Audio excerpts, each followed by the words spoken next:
Hey Dragon Slayers! Today's video is about why the common advice of eat less and move more doesn't work for most people long term.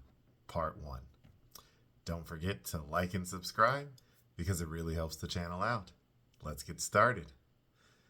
Long term dieting is an exercise in futility. All diets, whether the Mediterranean diet, the Atkins diet, or even the old fashioned low fat, low calorie diet, seem to produce weight loss in the short term. But after some initial success, weight loss plateaus and the dreaded weight regain follows. Even low carbohydrate diets, which are proven to result in more weight loss than other diets in the short term, show the same plateau and weight regain at the same rates. This relentless regain occurs despite continued dietary compliance and regardless of dietary strategy. In other words, eventually all diets fail. The question is, why? Have you ever heard the phrase that the proof is in the pudding? The original version was actually the proof of the pudding is in eating. It means that to really judge whether something is successful or not, you must look at the end result. Just because you think something will work does not necessarily mean that it will. So let's apply this to obesity. The dominant nutritional paradigm of the last half century has been calories in, calories out. The idea is that consuming fewer calories than are used will ultimately lead to lasting weight loss. Dietary fat being calorically dense, there are 9 calories in every gram of fat compared to 4 in every gram of carbohydrate or protein. So it was believed to be especially fattening, fat itself.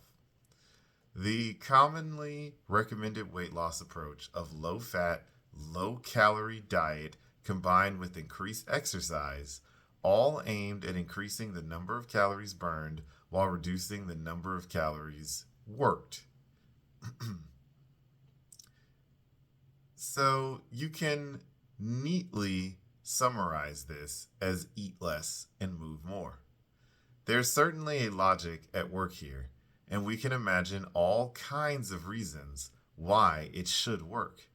But does it? What are the results of this approach? As you and I both know, this dietary approach has been widely advocated over the past few decades and has created a huge, rampant global obesity epidemic. The Centers for Disease Control and Prevention in Atlanta closely track obesity rates and trends in the United States. According to its data, in 2015, no state had an obesity rate less than 20%. Only 20 years earlier, in 1995, no state had an obesity rate above 20%. So we have two incontrovertible facts.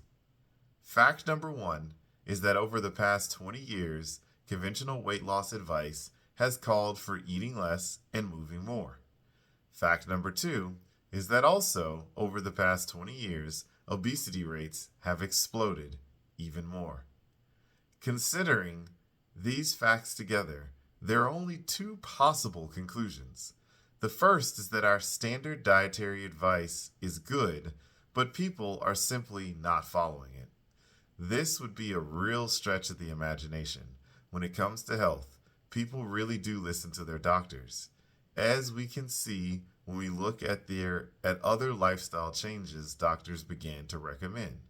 When doctors advised people to stop smoking, they stopped smoking. In the mid-1960s, as the data linking lung cancer and smoking became clear, the Surgeon General of the United States first issued a public health warning. Cigarette consumption shortly thereafter began its relentless downward trend, which was accelerated by the Surgeon General's report on secondhand smoke. So that's what I've got for you guys today. Don't forget to like and subscribe because it really helps the channel out. And remember, guys, that together, you and I will slay the dreaded diabetes dragon.